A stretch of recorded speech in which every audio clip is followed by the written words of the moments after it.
મારું નામ રૂપલ આનંદભાઈ બોસંગા છે।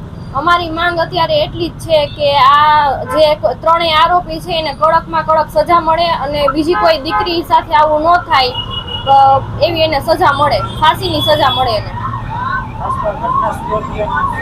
ઘટનામાં તો મારી બેનને મારી નાખેલી, અવારનવાર મને કહેતી હતી કે આ મને અસલમ ને એની ઘરવાળીની લોકો થઈને મને મારી નાખશે, એને બીક જ હતી, એને વારંવાર કીધું હતું। અને સૌથી પહેલા તો હું વિશ્વ હિન્દુ પરિષદ અને બજરંગ દળનો આભાર માનું છું કે અમને જ્યારે એની ઉપર ફરિયાદ નહોતી થતી, પોલીસ એવું વારંવાર અમે પોલીસ પાસે જતા ત્યારે અમને એવું કીધું હતું કે તપાસ ચાલુ, ત્યારે ફરિયાદ નહોતી થતી, ત્યારે વિશ્વ હિન્દુ પરિષદ અને બજરંગ દળના પ્રમુખ અને એની આખી ટીમ આવી અને સીપી સાહેબની મુલાકાત કરાવી, ડીસીપીની મુલાકાત કરાવી અને તાલુકામાં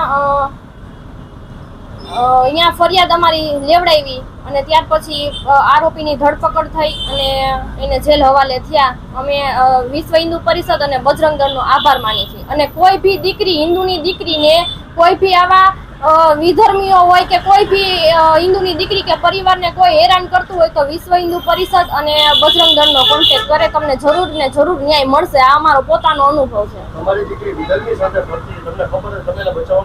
બચાવવાનો પ્રયાસ અમે વારંવાર નંદનીને કીધું કે તું પાછી વળી જા, પણ ઓલા એને એવી રીતના એને ફસાવેલી હતી કે કોઈ રીતના એ પાછી વળી શકે એમ જ નહોતી। એમ કહેતી હતી કે હવે હું પાછી વળીશ ને તો આ લોકો મને મારી નાખશે। એને એવું કીધું હતું કે મારી ઘરવાળી એને છેલ્લા 4 વર્ષથી કોઈ જાતના રિલેશન નથી કે અને મને તારી હારે રહેવું છે ને એવી રીતના બધું કહીને એને ભોળવી લીધી હતી, પણ ખરેખર એની પત્ની હારે હતો, એ મારી બેનને જાણ નહોતી પેલા।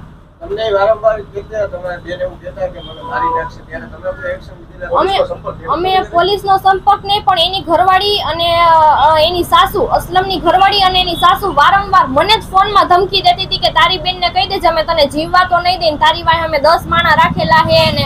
અને એકવાર નંદની ઉપર એ લોકોએ જુનાગઢ હુમલો કરેલો, માથામાં છરી મારી દીધી હતી, નાકના ભાગે છરી મારી દીધી હતી અને એને ઢોર માર માર્યો હતો। ત્યારે અમે સી ડિવિઝનમાં ફરિયાદ કરી હતી પણ એ લોકો ઉપર કોઈ જાતના એક્શન લીધા નહોતા। અમને નંદની એવું કીધું કે હવે આપણે આ બહાર પાડશું તો આ મને મારી નાખશે। અમે એને કીધું તું આવી જા, તો કે હું મારી રીતના આવી જઈશ, આ એમ મને નીકળવા નહીં દે। ત્યારે